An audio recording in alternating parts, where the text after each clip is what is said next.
Oi, minha gente. Nesse segundo vídeo, nós vamos prosseguir com o fluxo da informação, particularmente mostrando a sequência a partir da geração do segundo mensageiro no citoplasma. Esse fluxo vai gerar uma resposta, essa resposta pode ser a ativação de um sistema enzimático que vai regular o metabolismo, pode ser a liberação de cálcio, que é uma resposta muito abrangente na sinalização celular.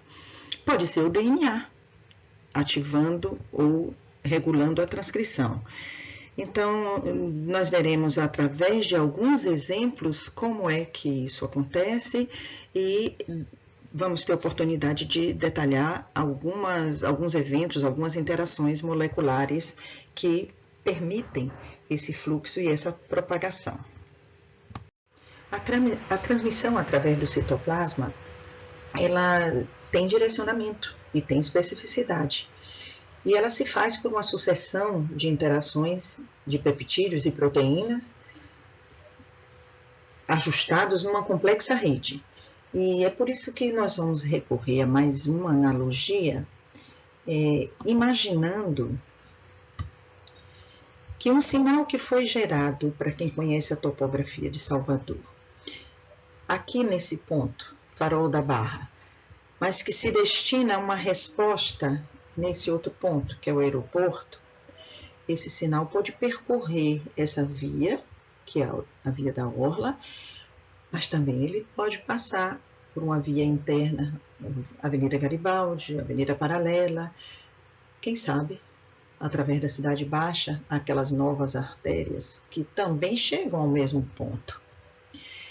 A analogia é que os caminhos são diversos, mas o que determina a especificidade é a natureza de quem está sinalizando, quem é o estímulo para aquela resposta. A via que vai ser seguida vai depender da natureza do ligante ou do estímulo, né? Se ele é de natureza mitogênica, se é um processo inflamatório, ou quem sabe, mais frequentemente, um sinal para a regulação de metabolismo. É hora de nos perguntarmos como diferentes sinais podem gerar um único segundo mensageiro, ou então diferentes estímulos percorrem as vias semelhantes. Bom, isso remete a uma modulação. E essa modulação determina encaixes bem adequados, bem específicos, naquelas moléculas condutoras que propagam o estímulo. Não necessariamente as moléculas que conduzem a propagação têm esse sistema de encaixe, tem essa afinidade já presente na hora da propagação. É como essa tomada que não se encaixa, esse terminal que não se encaixa nessa tomada. Qual é o recurso que na prática nós usamos para isso? Um adaptador.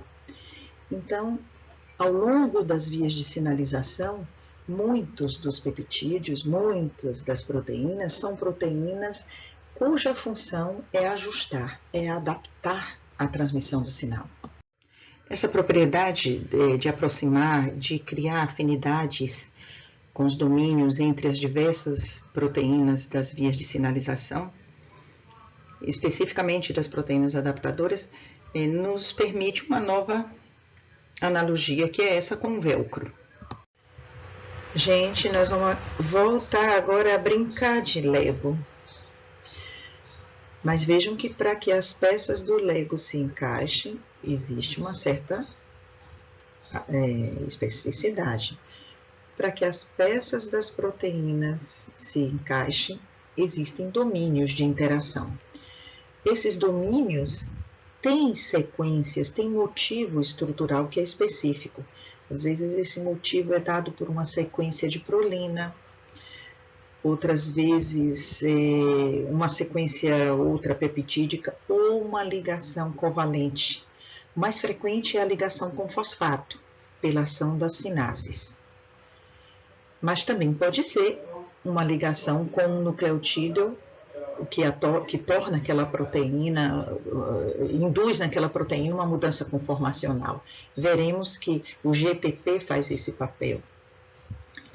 E assim, com essa mudança conformacional, surge o domínio que tem uma interação que permite um encaixe e as proteínas, enfim, se ligam.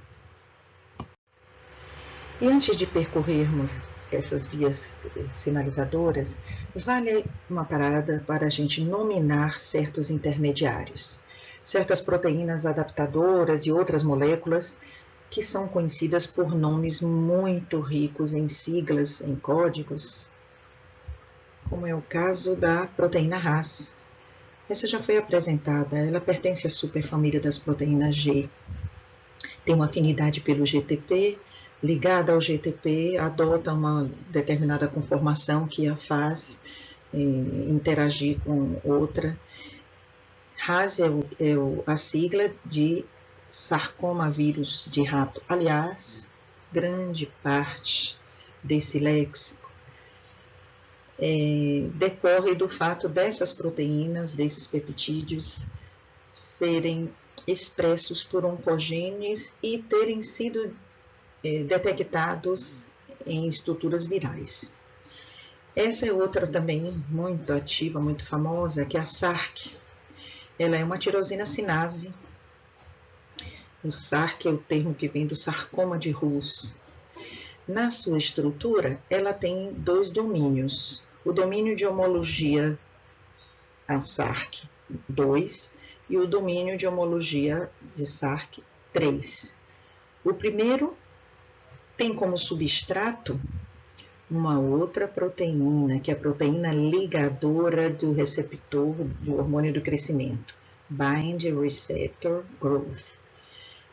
Também tem como substrato esse domínio SH2 uma isoenzima de fosfolipase C, a fosfolipase C gama. Mais um terceiro substrato que com frequência vai aparecer nas vias de sinalização é essa sinase que fosforila fosfatidil-inositol lá na membrana para muitas das ações de transdução. Já o domínio de homologia 3, ela se liga a certas sequências ricas em prolina. Mas algumas dentre tantas denominações dessas proteínas, já citamos aqui a GRB2, proteína que se liga ao receptor do hormônio do crescimento, o SOS, que é um fator que troca os nucleotídeos de guanina, pH, um domínio de homologia com a plecoestrina, ligada a certos grupos específicos. As vias de sinalização tiveram muitos dos seus atributos, das suas especificidades descortinadas quando se passou a pesquisar os oncogenes. Como vimos, essas proteínas são codificadas em oncogenes.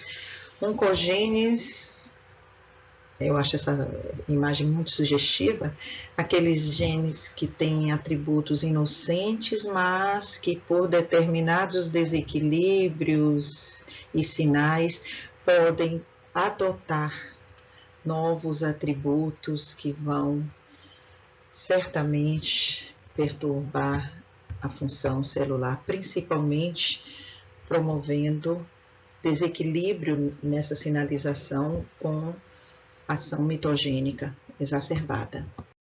Trazemos mais uma vez à cena o receptor da insulina, desta feita para explicar, para compreender quais são os eventos intracitoplasmáticos após a ligação do hormônio na superfície receptora extracelular. Nós já vimos em slides anteriores que ocorre uma atividade tirosina sinásica intrínseca desse receptor, cruzada, O segmento intracitoplasmático é fosforilado em tirosina e, com isso, ativa esta proteína, que é o substrato do receptor de insulina. O substrato do receptor de insulina é fosforilado em resíduos de tirosina e ele, por sua vez, nesse resíduo aqui, vai interagir com o domínio SH2 da proteína GRB2. O outro domínio, o SH3 da GRB2, interage com SOS, que tem um papel de ativar a RAS. Lembram-se que a RAS já nos foi apresentada como uma membro da família de proteína G. Ela tem na sua conformação um segmento, um domínio, que é a chamada alça P, com afinidade pelo GTP. Quando o GTP se liga à RAS, muda a sua conformação e os eventos seguintes são eventos de ativação de uma cascata de proteínas sinases. Essas que estão representadas aqui em azul são proteínas, a RAF, a MEC e a ERK. A MEC, ela tem uma dupla especificidade. Ela é fosforilada em serina e treonina, enquanto que a ERK, também em especificidade dupla, recebe fosforilação em resíduos de treonina e tirosina. Então, nessa cascata, as proteínas inativas, ao serem fosforiladas, se ativam e sucessivamente ativam a subsequente. Bom, uma vez ativada, a ERK penetra no núcleo e vai fosforilar fatores de transcrição. Ela exerce sua atividade sinásica sobre fatores de transcrição. Um deles, aí representado, que é o ELK, modula a transcrição de mais de uma centena de genes, que codificam proteínas que são essenciais para a divisão celular. É por isso que a insulina é também considerado um fator de crescimento. Mas logo no início dessa rota de ativação, o próprio substrato do receptor de insulina, que foi ativado, ele interage com outro segmento, com outra via. Nesse caso, ele vai ativar essa sinase, cujo papel é converter o fosfatidil-inositol bisfosfato, que aqui está representado, em fosfatidil-inositol 3-fosfato. Nesse ponto, a ação que será deflagrada é aquela que vai alocar os receptores GLUT4 em membrana, para favorecer a captação de glicose, como também vai estimular a síntese de glicogênio, ativando outra sinase, que é a glicogênio sinase.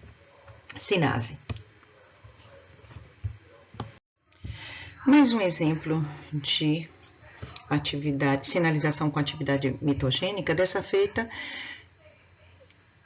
com o ligante, que é o fator de crescimento epidermoide, cujo receptor é um receptor do tipo tirosina sinase, com atividade enzimática, e cujos intermediários da via já foram, alguns deles já descritos no exemplo anterior.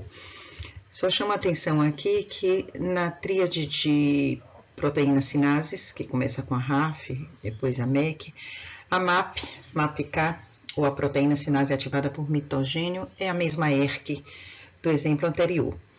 E uma outra observação é que o fato dessa sinalização ter esse mecanismo de fosforilação que ativa, desfosforilação que inibe, bloqueia a via, o típico do mecanismo on-off, faz com que essas proteínas venham a ser alvos terapêuticos. linhas de pesquisas muito ativas que ultimamente contam com os recursos da bioinformática, fazem prospecção farmacológica buscando drogas que possam atuar nessas vias com atividade antiproliferativa. Dá para digerir mais alguns exemplos? Vamos resumir. E agora, depois daquele aperitivo que nos mostrou a propagação do sinal da insulina, nós podemos precisar melhor alguns eventos, algumas interações moleculares responsáveis pela propagação dos sinais. Lembrem-se que a organização da estrutura proteica envolve proteínas que são catalíticas, envolve proteínas que são adaptadoras. Nós vamos usar o exemplo da SARC. Lembram-se que a SARC tem 3 domínios. O domínio catalítico, sinásico, é também chamado de SH1. O domínio SH2, domínio de homologia da SARC SH2, que é o que vai interagir com o substrato na propagação do sinal. E o domínio SH3, que ajuda a afinidade com o substrato a partir de interações com prolina. Pois bem, nesse exemplo aqui, nós mostramos... Vale lembrar, viu, gente, que já foram identificadas mais de 80 proteínas que usam esse domínio de homologia SH2 da SARC para fazer propagar seus sinais. E são diferenças sutis que existem na estrutura desse domínio para interagir com os substratos. O fosfato pode se ligar a um hidrogênio, pode se ligar a um grupamento catiônico. É isso que dá as especificidades das diferentes vias que utilizam esse mecanismo. Nesse exemplo, aliás, vale também lembrar que a modulação se dá porque no conjunto das proteínas, algumas delas catalíticas são fosfatases. A modulação entre o efeito sinásico e o efeito fosfatásico também repercute nessas afinidades. Então, finalmente, vamos ver o que é que essa imagem nos traz.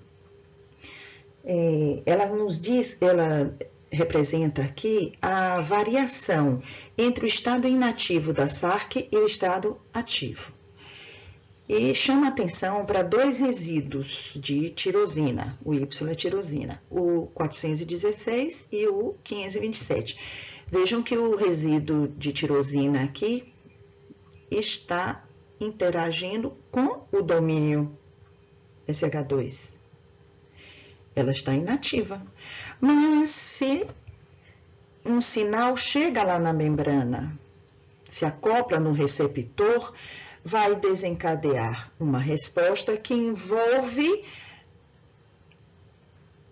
a fixação de um substrato. Há pouco nós vimos no exemplo anterior da insulina, o substrato da insulina se ligou ao domínio SH2 da SARC. Isso porque, na forma ativa, essa SARC, que tem uma capacidade de se autofosforilar no resíduo 416, com isso, ela gera uma mudança conformacional que libera aquele domínio que aqui estava ocupado e agora ele pode interagir com a proteína substrato. Tudo isso é facilitado, não esquecendo, porque há um ajuste facilitado pela ligação com resíduos de prolina.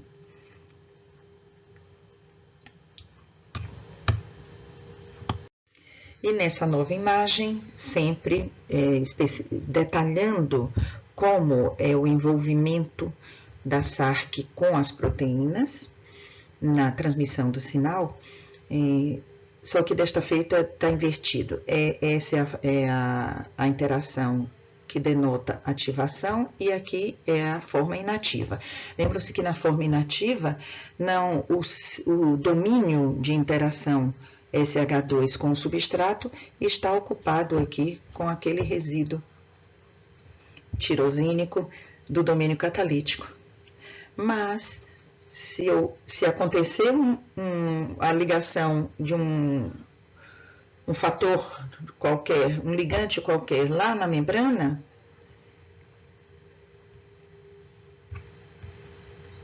o domínio SH2 é liberado para interagir com o substrato. Nessa imagem aqui, essa cadeia cor de cinza é o substrato, que no exemplo da insulina era o substrato do receptor de insulina. Então, o domínio agora liberado para interagir com o substrato, uma interação que é facilitada porque existem interações também que envolvem o domínio SH3, no caso, por uma sequência rica em prolinas. E, finalmente, o domínio catalítico se ajustando e participando da sinalização pelas interações com os resíduos de tirosina do substrato. Essa figura é muito rica, ela requer uma atenção especial. Ela mostra, ela nos explica a diversidade de rotas de sinalização através de várias proteínas. As proteínas são representadas pelas linhas horizontais. As extremidades amino-terminais estão aqui à esquerda, e os símbolos azul, lilás, etc., representam os domínios conservados. Existe muita homologia, muita conservação ao longo da escala evolutiva, desde micro-organismos até o genoma humano. Alguns desses domínios nós acabamos de ver como é que eles atuam na rota sinalizadora, né? Os retângulos nessa figura representam as atividades catalíticas. Aqui, por exemplo, como a proteína é a SARC, a atividade catalítica é nesse sítio, o SH1, que é uma atividade tirosina sinásica. Aqui temos nessa proteína, a atividade catalítica é de uma fosfatase, mais uma atividade catalítica, nesse caso é a RAS. A RAS voltou. A RAS, que tem a afinidade por GTP e uma atividade, portanto, catalítica. Que mais temos aqui a chamar a atenção? Sim, os diferentes alvos de ligação. Já conhecemos que esse alvo, esse domínio em azulzinho, o alvo são sequências ricas em prolina. O lilás, do domínio SH2, o alvo são resíduos de tirosina no substrato. Que mais? Em verdinho aqui, nós temos como alvo fosfolipídios de membrana, participando da sinalização. Aqui em azul, esse retângulo azul, o alvo é o DNA, porque essa proteína ela vai ativar a transcrição numa via conhecida como via STAT.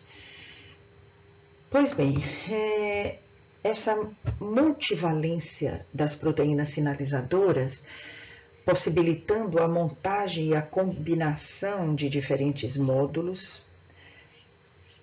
é o que enriquece as respostas.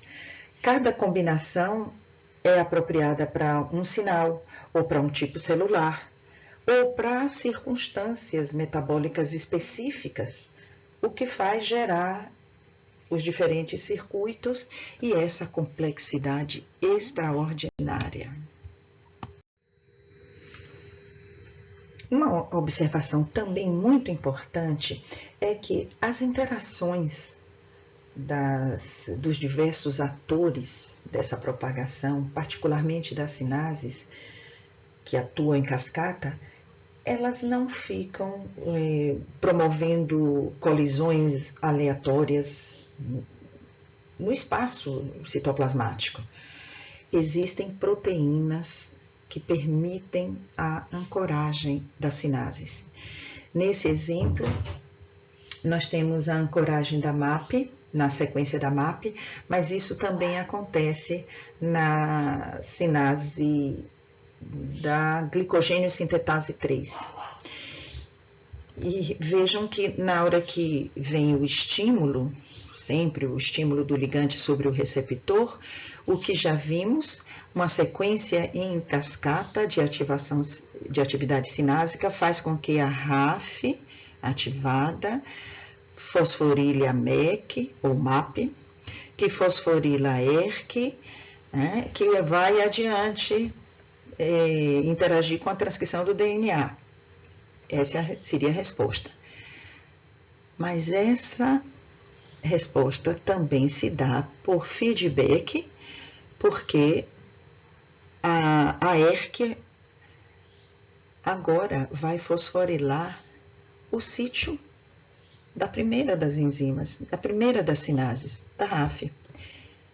E assim sendo, ele não podendo, a RAF não podendo interagir no seu sítio de ancoragem, ela também não pratica as atividades sinásicas nas demais proteínas. E essa é uma forma de modulação da resposta. Agora a gente vai discorrer ou apresentar ou resumir as principais vias de sinalização, especificando quais são suas características. A primeira delas, a via da MAP sinase. E eu me permito uma observação. Como se não bastasse o léxico bastante diversificado, né, das proteínas e de todas essas terminologias, ainda existe a duplicidade de nomes. Nós vimos que a MAP, o ERK, e na propagação do sinal por essa via, a sucessão de atividades de fosforilação faz com que a gente encontre também a classificação de MAP sinase, que é a MAP-K, a sinase da sinase, é a MAP-K2, e a sinase da sinase da sinase. Bom, a via da MAP sinase, ela responde àqueles ligantes que são mitogênicos, hormônios ou qualquer outro sinal que estimule, que propague por essa via, vai estimular a expressão gênica, vai desencadear mitose ou diferenciação celular ou sobrevivência. É uma via bem clássica, a via da MAP sinase. E nós vamos ver a repetição dos entes, dos atores dessa via em algumas outras. Exemplos de outros percursos da sinalização, que na nossa analogia com o mapa urbano seriam novos caminhos para atingir aos alvos e as respostas. A via KT, que responde a fatores de crescimento, ativa mecanismos de sobrevivência, inclusive essa via às vezes é deflagrada em parasitismo. O parasito, quando aciona essa via de sinalização, ele atenua a resposta do hospedeiro, que promove mecanismos de sobrevivência em seu próprio benefício. Já havia o INT, associada também à proliferação, mas no sentido de uma sinalização de desenvolvimento embrionário. Nós vamos ver esse exemplo da via de Jack-Stat, que responde a vários fatores de proliferação e de amadurecimento, é a via característica da sinalização de citocinas e da resposta inflamatória. Esse sistema de sinalização via Jack-Stat, STAT é a sigla para transdutor de sinais e ativador de transcrição. Trata-se de um receptor que tem uma atividade tirosina sinásica. Esses fosfatos são ligados aqui a resíduos de tirosina, mas essa atividade não é intrínseca do receptor, como no caso anterior. Somente depois que um ligante ocupa o seu sítio é que esses resíduos são fosforilados por uma tirosina sinase citossólica.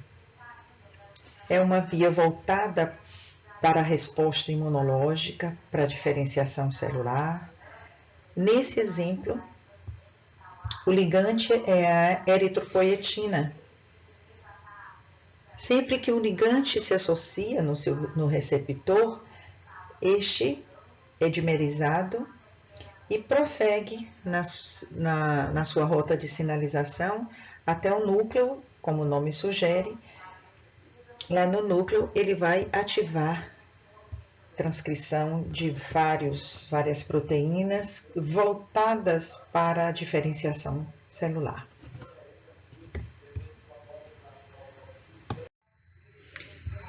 Esse esquema foi trazido somente para lembrar a possibilidade de interconexão de vias. Aqui nós temos uma via onde o sinalizador é reconhecido por um receptor acoplado à proteína G, e aqui é um receptor enzimático, outro tipo de ligante. No entanto, a resposta, o percurso de um é capaz de modular a outra. Nós não vamos tecer maiores comentários sobre essa situação em si, mas lembrar que essa possibilidade cria uma dinâmica, é como na analogia ao tráfego urbano. Se uma rua está bloqueada, a gente pode induzir a passagem por outra, ou então induzir um bloqueio de uma rua para forçar um outro tipo de resposta, no caso do tráfego.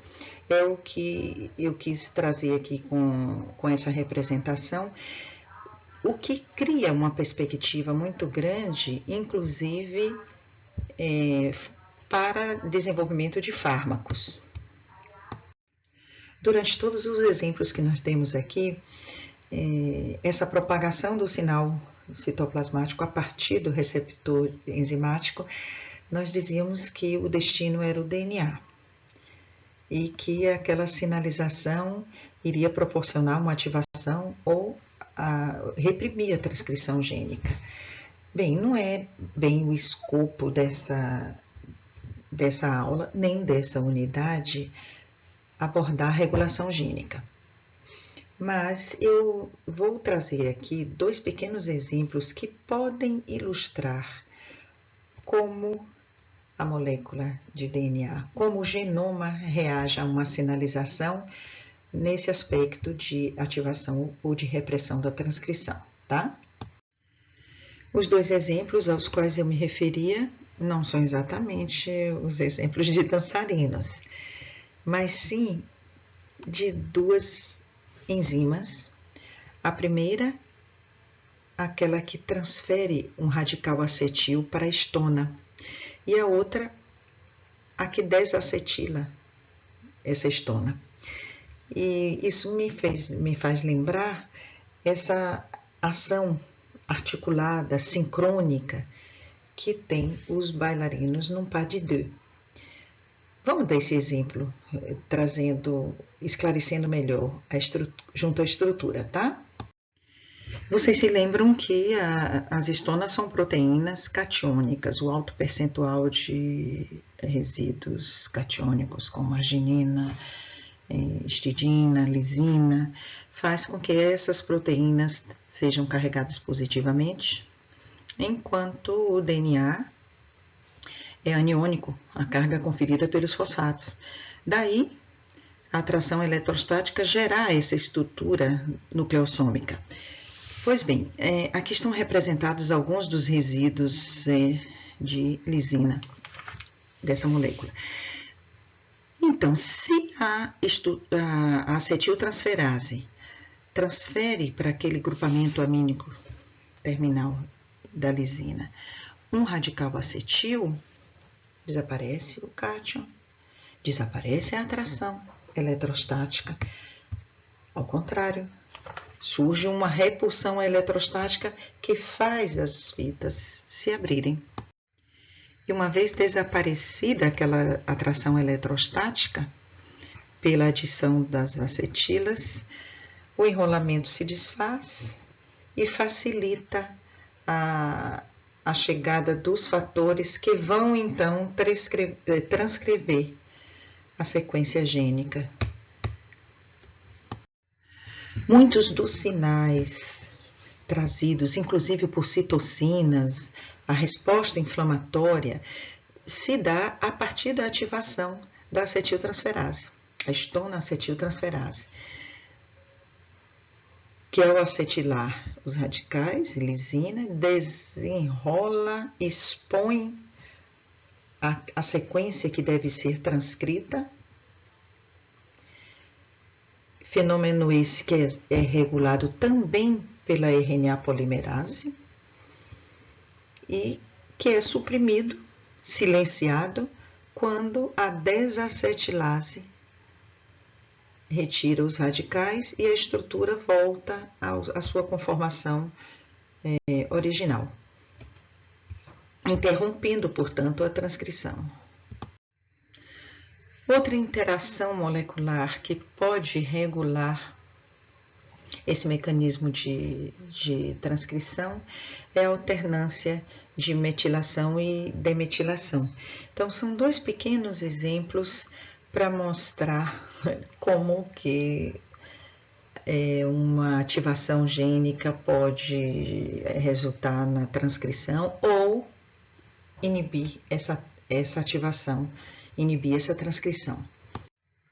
Oi, minha gente, eu espero que essas informações que aqui foram trazidas a título de introdução ao tema da sinalização possam também inspirá-los a um aprofundamento, que vocês prossigam, até porque muitas outras disciplinas vão trazer essa abordagem, e é por isso que também eu trago aqui a recomendação de que consultem o portal da revista Science.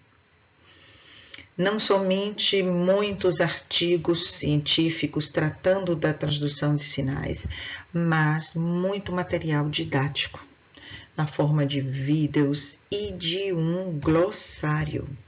Vocês notaram que o léxico da sinalização é complicado e não para de ter proteína nova surgindo no cenário. Sempre que o Google não satisfizer, lembrem-se que nesse portal vocês podem complementar e enriquecer esse conhecimento. Espero vocês na próxima semana para mais um tema e para o encerramento do nosso semestre. Até breve!